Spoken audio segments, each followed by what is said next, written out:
नमस्कार, स्वागत है आप सभी का एजुकेशन मंत्रा में। दोस्तों, इस वीडियो में हम बात करने वाले हैं एनसीटी में आखिर क्या चल रहा है। एनसीटी की मीटिंग हुई है या नहीं, अब तक क्या हुआ है, और एनसीटी ने क्या सभी राज्यों को एक पत्र भेजा है, तो इस पर चर्चा होगी। नए शिक्षा सेवा चयन आयोग को लेकर एक बड़ी अपडेट है। 69,000 शिक्षक भर्ती, एक अंक विवाद, और यूपीपीएससी ओवर एज अभ्यर्थियों के मामले में बड़ी सूचना। बीएड प्रवेश परीक्षा 2023 काउंसलिंग शेड्यूल, सारी इन्फॉर्मेशन को चलिए यहाँ पर डिस्कस करते हैं। सबसे पहले हम देखेंगे एनसीटी में आखिर क्या चल रहा है। दोस्तों, देखा जाए तो सुप्रीम कोर्ट का जो आदेश है 11 अगस्त 2023 को आया, लेकिन देखा जाए तो एक महीने लगभग हो चुके हैं और अभी तक एनसीटी ने अपने कह लें नोटिस या गाइडलाइन के माध्यम से स्पष्टीकरण को जारी नहीं किया है, या कह लें संशोधित गजट नहीं जारी किया है, जिसके आधार पर पूरे तरीके से सभी राज्य आगे चल पाएँ। क्योंकि देखो दोस्तों, यहाँ पर बिहार ऐसा राज्य है जहाँ पर एक बड़ी शिक्षक बहाली हो रही है, और बिहार सरकार विद इन 1 वीक ये डिसीजन लेने वाली है कि बीएड को हमको अंदर करना है या बाहर करना है। शिक्षा विभाग और बीपीएससी के मध्य जो मीटिंग होगी वो रखी गई है। विद इन 1 वीक ये लोग डिसीजन करने वाले हैं। अब दोस्तों, यहाँ पर में भी ये चीज़ें हों, चूँकि बीपीएससी के चेयरमैन साहब अतुल प्रसाद जी ने कहा था कि हम शिक्षा विभाग और एनसीटी को मानेंगे और उन्हीं के आधार पर चलेंगे।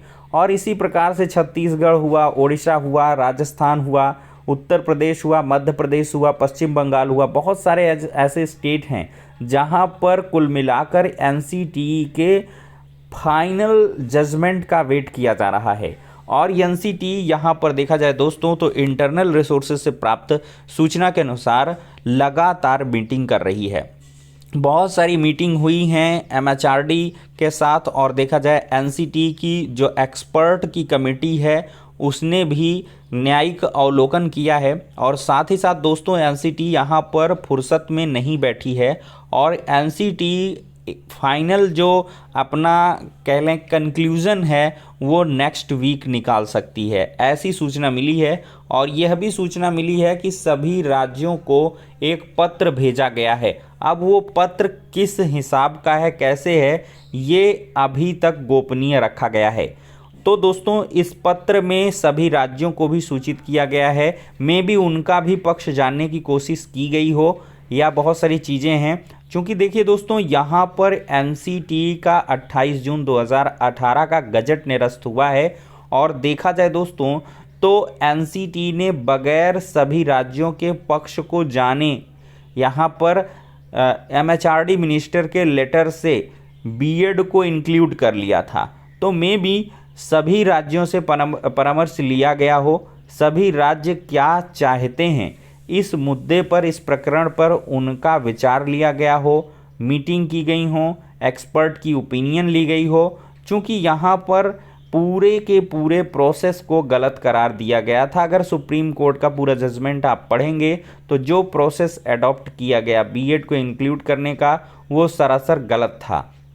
तो यहाँ पर एनसीटी वही सारे प्रोसेस को अडॉप्ट कर रही है। फाइनल ओपिनियन सभी स्टेट से लेने के बाद अपना फाइनल जो संशोधित गजट है वो जारी करने वाले हैं। तो इस प्रकार के प्रोसेस को शायद ही अब चैलेंज किया जाए तो उसमें कोई एडवर्स कह लें कि जजमेंट आए। चूँकि अभी देखिए एनसीटी चाहे बाहर कर दे चाहे अंदर कर दे, इस पर भी बहुत सारे केस पड़ेंगे। अभी ये मामला शांत नहीं होने वाला है, क्योंकि 28 जून 2018 का राजपत्र आपने जारी किया है, और उस राजपत्र के आधार पर देखिए बहुत सारे छात्रों का कहना है कि भाई हमको पता होता 2010 के बाद तो हम बीएड कर लेते। वो आप रेट्रोप्रोस्पेक्टिव बात ना करें। अब 2040 में क्या होने वाला है कोई नहीं जानता है।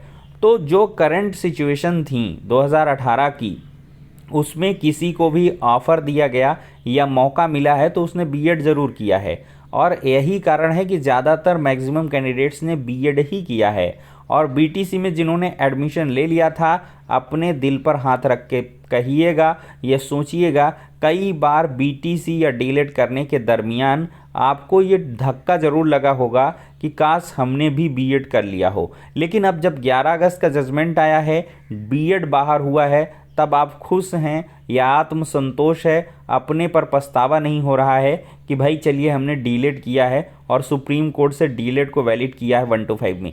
तो ये दोस्तों एक प्रोस्पेक्टिव होता है, हर एक का यही है और इसी आधार पर एनसीटी को बढ़ना होगा और 28 जून 2018 के गजट के आधार पर निर्णय लेने होंगे कि गजट आपने लाया तो इतनी आसानी से आपने कैसे ला लिया। तो इसी वजह से ये सारे जो मामले हैं वो चल रहे हैं और अभी दोस्तों देखा जाए तो ये मामले और भी कॉम्प्लेक्स होंगे। 69,000 का यूपी का ही मामला उठाकर देख लीजिए, शिक्षा मित्र फिर से गए हैं सुप्रीम कोर्ट में और शिक्षा मित्रों के खिलाफ भी अब बीएड जा रहा है या डीएलएड वाले जा रहे हैं। तो ये बहुत सारी जो हौच पौच की कंडीशन है आपस में, बीएड वर्सेस बीटीसी वर्सेस शिक्षा मित्र, इस प्रकार की जो चीज़ें चल रही हैं कहीं ना कहीं भर्ती के लिए बाधक हैं और नई भर्तियां कोसों दूर आपको नज़र आएंगी। तो दोस्तों अब आपको फाइनली वेट करना है नेक्स्ट वीक का। नहीं तो दोस्तों देखा जाए तो यहाँ पर रिव्यू पिटीशन में एनसीटी अभी तक नहीं गई है, क्योंकि एनसीटी को साफ तौर पर पता है कि रिव्यू पिटीशन में अगर हम जाते हैं तो सीधे से ये खारिज ही होना है, क्योंकि यहाँ पर कोई स्पेस बचा नहीं है 11 अगस्त के जजमेंट में। तो रिव्यू पिटीशन से या कह लें क्लैरिफिकेशन से, स्पष्टीकरण से आपको कुछ यहाँ पर मिलने वाला नहीं है। और क्लैरिफिकेशन में देखा जाए तो बीएड वाले नहीं गए हैं, देवेश शर्मा ने क्लियर किया है, डीलेड वालों ने क्लैरिफिकेशन डाली है और साथ ही साथ पश्चिम बंगाल के मैटर में क्लैरिफिकेशन पड़ा हुआ है। अब क्लैरिफिकेशन में जो पक्षकार बनेंगे वो बीएड वाले आईए के थ्रू बनेंगे, अपना पक्ष रख सकते हैं और बाकी क्लैरिफिकेशन से मे बी और ज़्यादा कॉम्प्लेक्स सिचुएशन आ जाए। कहीं ऐसा ना हो जाए कि 2018 से जज साहब बोल दें कि इसको लागू किया जाएगा, तब तो और बहुत ज़्यादा विषम परिस्थिति आ जाएगी और बहुत ज़्यादा डिले हो जाएगा।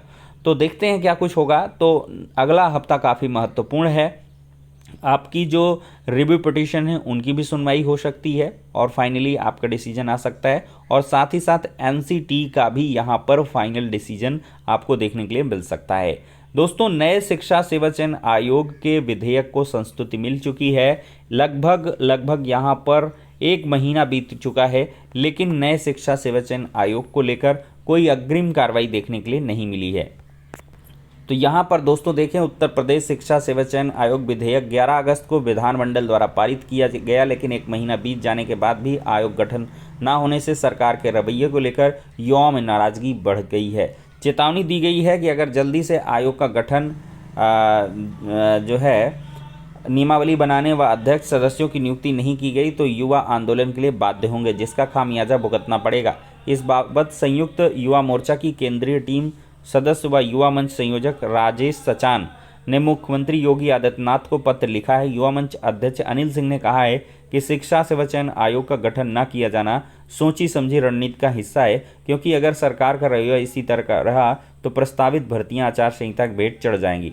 दरअसल सरकार यही चाहती, इसलिए जानबूझकर देरी की जा रही है। उन्होंने कहा माध्यमिक शिक्षा सेवा चयन बोर्ड 1982 की धारा 21 को शामिल न किया जाना इसी रणनीति का हिस्सा है। मुख्यमंत्री को प्रेषित पत्र में जल्द से जल्द शिक्षा सेवा चयन आयोग के गठन कर टीजीटी पीजीटी 2022 में 25,000 रिक्त पदों को शामिल करने की मांग की गई है। दोस्तों देखा जाए तो विज्ञापन बताएगा ओवर एज अभ्यर्थियों को कोई अवसर दिया जाएगा या नहीं। यूपीपीएससी इसी हफ्ते एपीएस के 300 पदों पर शुरू कर सकता है भर्ती। तो 10 साल पहले अपर निजी सचिव एपीएस भर्ती में शामिल हो चुके ओवर एज जो हो चुके हैं वो एपीएस की नई भर्ती में शामिल हो सकेंगे या नहीं, यह भर्ती का विज्ञापन जारी होने के बाद स्पष्ट हो जाएगा। उत्तर प्रदेश लोक सेवा आयोग इसी हफ्ते नए भर्ती का विज्ञापन जारी करने की तैयारी में है। दोस्तों देखा जाए तो शिक्षक भर्ती के अभ्यर्थियों ने मंत्री को सुनाई पीड़ा। इको गार्डन में 1 नंबर से नियुक्ति से वंचित रहे अभ्यर्थी बारिश में भी डटे रहे। तो 69,000 शिक्षक भर्ती में 1 नंबर से नियुक्ति से वंचित रह गए यहाँ अभ्यर्थी 33 दिनों से इको गार्डन लखनऊ में लगातार धरना प्रदर्शन कर रहे हैं। वहीं जनप्रतिनिधियों से मिलकर न्याय मांग रहे हैं। इस क्रम में शनिवार को आगरा में अभ्यर्थियों ने महिला कल्याण, बाल विकास और पुष्टाहार मंत्री बेबी रानी मौर्य से उनके आवास पर मुलाकात की और अपनी व्यथा सुनाई। दोस्तों 5 महीने बाद वनडे में वापसी करेंगे राहुल। भारत पाकिस्तान मैच पर बारिश का साया। महामुकाबले में आज चोट के बाद वापस वापसी कर रहे लोकेश की 5वें क्रम पर ईशान से होगी स्पर्धा। तो 3 विकेट लेने के साथ ही जडेजा के वनडे में 200 विकेट पूरे हो जाएंगे। तो एशिया कप का एक महामुकाबला और जोरदार रोमांचक मैच भारत और पाकिस्तान के बीच आज होने वाला है।